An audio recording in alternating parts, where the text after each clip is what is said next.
ایک احتجاجی پروگرام رکھا تھا تحریک صوت الاولیاء جموں کشمیر کی طرف سے، مگر ایڈمنسٹریشن اور پولیس کے اعلیٰ ذمہ داروں نے ہمیں روکا، صرف روکا نہیں بلکہ مجھے پورا دن گرفتار رکھا۔ بہرحال یہ جذبہ عشق رسول ہمارے سینوں میں کبھی کم نہیں ہو سکتا ہے، اور میں نے رہائی کے بعد جو مختصر بیان دیا اس میں میں نے یہ کہہ دیا کہ ہم تشدد کے حق میں نہیں ہیں، ہم امن خراب ہونے کے حق میں نہیں ہیں، یعنی ہم بدامنی نہیں چاہتے ہیں، یعنی ہمارا یہ مقصد نہیں کہ ہم تشدد پھیلائیں، ہم لوگوں کو وائلنٹ کریں، ہم توڑ پھوڑ کریں۔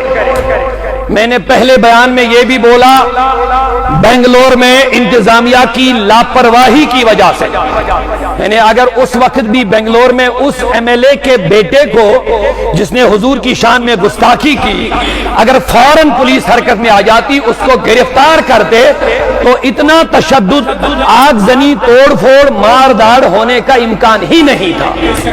لیکن جب عوام کو لگتا ہے کہ انتظامیہ اس معاملے میں سنجیدہ نظر نہیں آ رہی ہے، ایم ایل اے کا دباؤ ہے یا کسی آفیسر کا دباؤ ہے، مگر اسی وجہ سے پھر عوام خود بخود وائلنٹ ہو رہے ہیں۔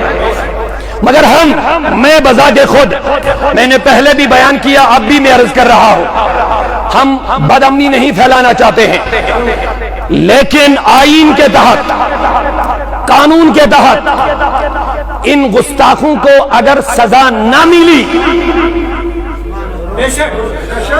میں آپ کی تائید چاہتا ہوں حضور کی محبت میں، اگر ان گستاخوں کو لگام نہ لگائی گئی، اگر ان گستاخوں کو قانون اور آئین کے تحت سزا نہ ملی، ہمارے جذبات کو ٹھیس پہنچے گی، عوام کے غم و غصہ میں اضافہ ہو سکتا ہے۔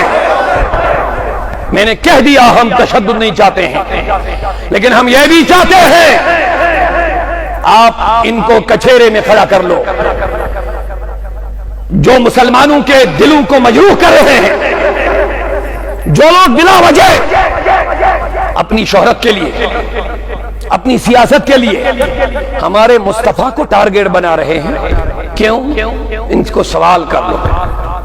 ہمارا اسلام وہ مذہب ہے، فاروق اعظم کی میں بات کر رہا تھا، ایک اشارہ لے لو، پوری دنیا کے حکمرانوں کو میرا سوال ہے، آپ مومن مسلمان نہیں بننا چاہتے لیکن عمر کی سیرت کو پڑھ لو۔ میں آپ کو جبر نہیں کر رہا ہوں کہ تم کلمہ پڑھو، بغیر کلمہ پڑھے تم حضرت عمر فاروق کی سیرت کو پڑھو، تمہیں پتہ چلے اسلام نے ہمیں کیا سکھایا۔ اسی لیے اعلیٰ حضرت نے کہا ترجمان نبی، اگر حضور کو پڑھنا ہے تو فاروق اعظم کی صورت میں پڑھو۔ مصر کا گورنر عمر بن عاص ہے، جب مصر فتح ہوا فاروق اعظم نے مصر گورنر کے لیے، مصر کے لیے گورنر مقرر کیا عمر بن عاص۔ عمر بن عاص کا بیٹا یہ گھوڑ دوڑ کا شوقین تھا، گھوڑے دوڑانے کا شوقین تھا، اس لیے ایک دن ایک مصری شخص جو غالباً مسلمان بھی نہیں تھا اس کو اپنے ساتھ ملایا، کہا آ جاؤ، آج ہم گھوڑ دوڑ کریں گے، آج ہم گھوڑ دوڑ کریں گے، گھوڑوں کو دوڑائیں گے اور دیکھیں گے آپ کا گھوڑا آگے بڑھتا ہے یا میرا گھوڑا۔ یہ کس نے کہا؟ عمر بن عاص کے بیٹے نے، جو صحابی ہے۔ چونکہ جو مصری شخص تھا اس کا گھوڑا آگے بڑھا، جب آگے بڑھا عمر بن عاص چونکہ صحابی اور گورنر کا بیٹا تھا، سنو، اس نے پیچھے سے، وہ درہ ہاتھ میں ہوتا ہے کمچ، اس نے پیچھے سے اس کو مار دیا، اس مصری شخص کو پیچھے سے مار دیا اور کہا تمہیں کیسے جرت ہوئی کہ گورنر کے بیٹے کے آگے تو بڑھا؟ خذ ھذا انا ابن الاکرمین، میں بزرگوں کا بیٹا ہوں، میں بڑوں کا بیٹا ہوں۔ گیا زمانہ، لیکن امیر المومنین اس وقت فاروق اعظم تھے. یہ مصری سیدھے مدینہ گیا. بولو محبت سے بولو. فاروق اعظم کی بارگاہ میں اپنی عرضی پیش کی. کہا عمر میں انصاف چاہتا ہوں. واقعہ سنایا. میرا گھوڑا آگے گیا، اسی نے گھوڑ دوڑ کے لیے کہا، اس کو یہ برداشت نہیں ہوا، اس کو اپنی عزت کے خلاف یہ لگا. اس نے درہ میرے شانوں پہ مار دیا، میرے پیٹھ پر مار دیا، لہذا مجھے انصاف دے دیجیے. اب سنیے بات، میری طرف توجہ ہے. اب عدل کی بات ہے، اب انصاف کی بات ہے.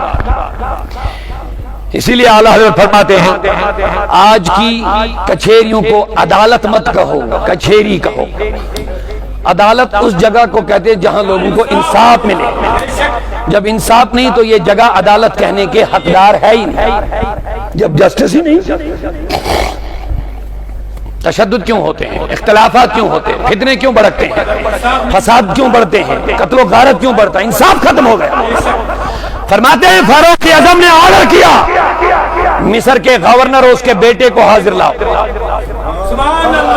گورنر صحابی ہے، بیٹا صحابی ہے، بیٹا گورنر کا بیٹا ہے. دونوں کو کچھ عدالت میں کھڑا کر لیا اور اس مصری کو بھی سامنے لایا. جب تحقیقات کی تو گورنر کا بیٹا عمر بن عاص رضی اللہ عنہ کا بیٹا مجرم قرار پایا. فاروق اعظم نے درہ اٹھا کے مصری کے ہاتھ میں دیا، کہا آجا مصری، یہ رسول اللہ کا ترجمان عمر تمہیں کہہ رہا ہے. کوئی گورنر ہو تو اپنی جگہ، کوئی بڑا ہو تو اپنی جگہ، لیکن انصاف کے کچہرے میں عدالت میں جب کھڑا ہوگا یہاں اونچ اور نیچ کا لحاظ نہیں ہوتا ہے. یہاں وہی بولا جاتا جو رب اور مصطفیٰ کا معاملہ کا کلام اور فرمان ہوتا ہے. اپنے سامنے اس کی پیٹھ پر درہ مروایا اور مدینے کا مصر کا گورنر اپنے بیٹے کی پیٹھ پر درہ پڑ رہا ہے، دیکھ رہا ہے، اعتراض نہیں کر رہا ہے. یہ ہے اسلام. بہت سارے واقعات ہیں، میں اب بات ختم کر لوں گا، لیکن میں یہ کہنا چاہتا ہوں آپ لوگوں کو مجبور مت کر لیجئے روڈوں پر آنے کے لیے. پروٹیسٹ ہو رہے ہیں ابھی پورے کشمیر میں، جموں کشمیر میں کہیں ایک ٹہنی بھی نہیں ٹوٹی.